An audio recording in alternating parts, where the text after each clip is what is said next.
From our previous episodes of Historia, we presented 5 claims as the possible site and date of the first mass in the country. We will go through each one and discuss them in depth. In this episode of Historia, we will go through to the claim of Santiago Island off the coast of Bolinao, Pangasinan, a mass that possibly happened 200 years before the Magellan-Elcano Expedition arrived in the country.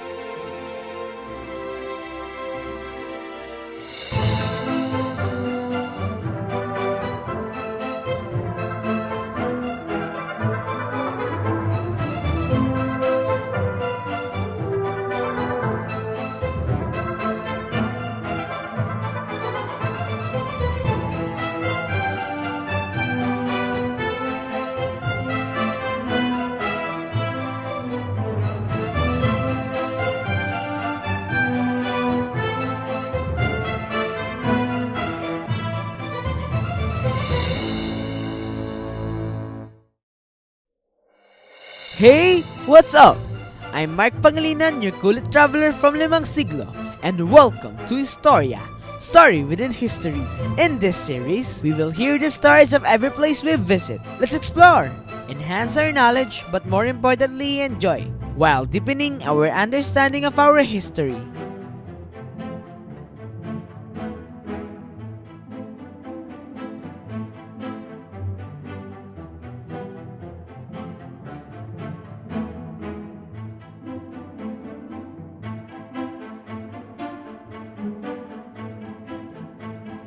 More than 200 years before the Magellan-Elcano Expedition arrived in the country, there are accounts that many explorers and traders have already discovered what is now the Philippines. It's possible that missionaries have already discovered our country as early as the 12th century or the 1300s.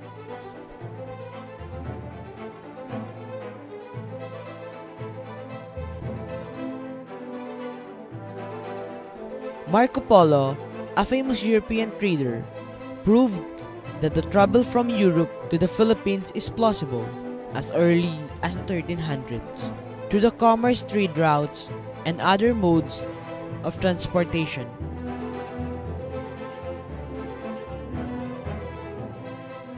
There are stories passed on through generations that the first mass was held in Santiago Island, off the coast of Bolinao, as early as 1324.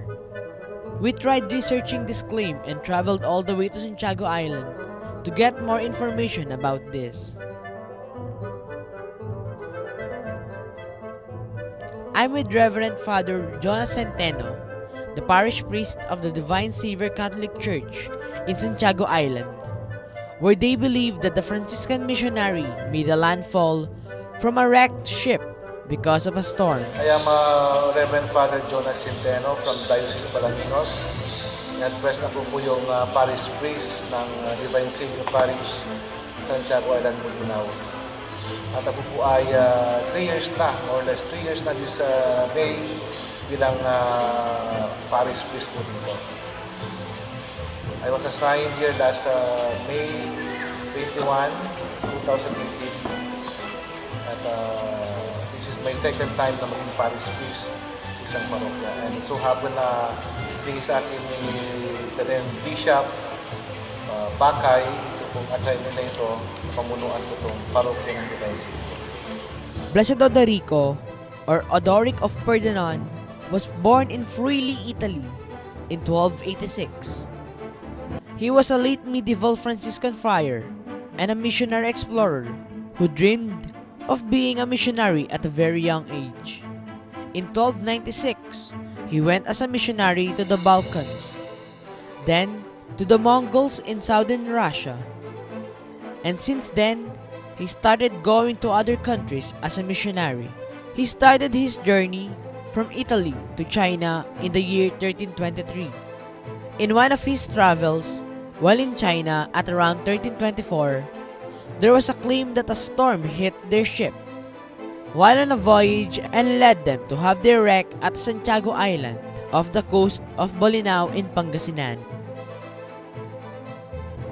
Well, as people from Bolinao, we believe na noong 1324, no, si Mr. Odorico ay galing po siya ng Italy. Tapos on his way to jump to China, there was a storm during that time. So wala silang magawa kundi suminong.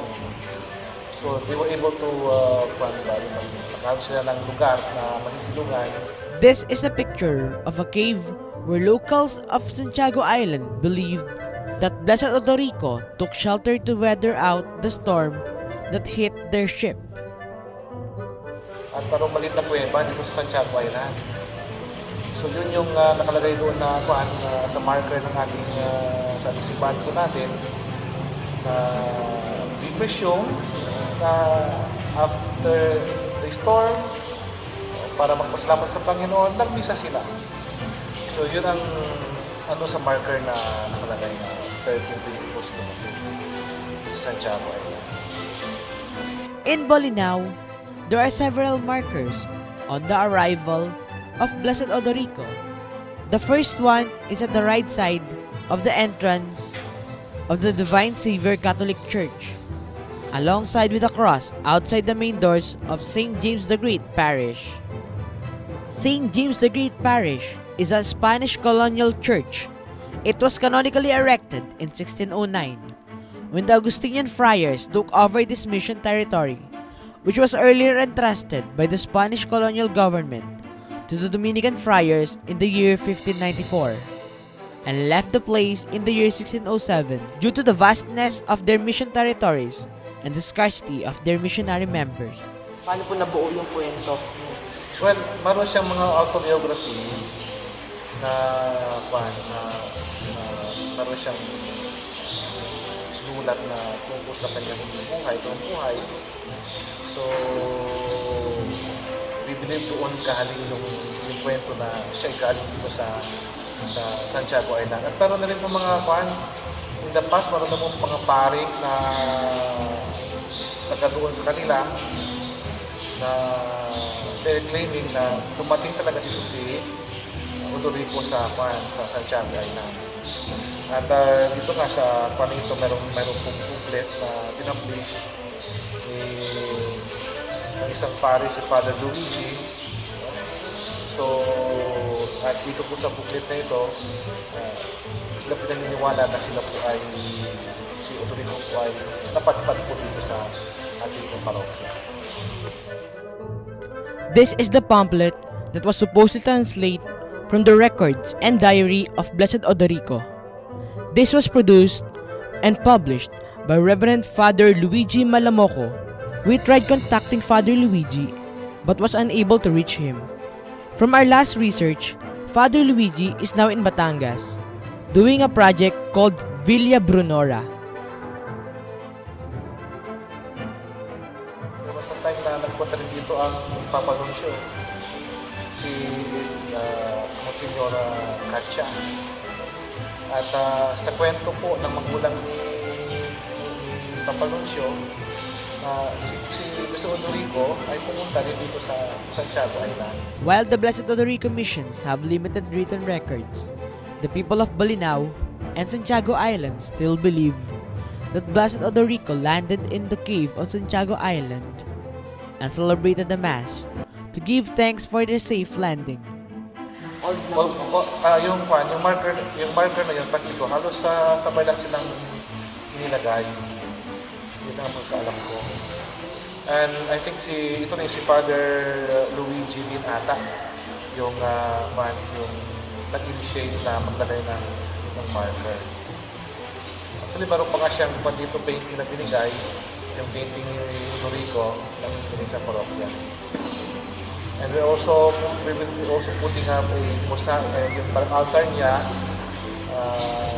later on kasi by 2024, yun ay 700 years of his arrival sa parokya. So yun yung aming payungan. There is only one primary source that can support this claim: the diary of Blessed Odorico himself. Other than that, there is no records or documents that can support this. In fact, scholars and historians are dismissing this claim. Our objective is to present what we have gathered, show them as is. Is this the first mass in the country? Plausible, but lacks of documents to support it. As usual, in the hearts of locals, this claim is well supported and believed in. In the succeeding episodes, we will discuss more in detail about the other sites claiming to be the site of the first mass in the country. Butuan, Mazawa Island, Limasawa Island, and the claim of Humonhon as the first mass in the country. Time flies so fast, but every minute is a story. Thank you for watching this episode. I'm your recruited traveler, Mark Pangasinan. Our national hero, Jose Rizal, once said, "He who does not know how to look back at where he came from will never get to his destination." See you again next week, and this is Historia, story within history.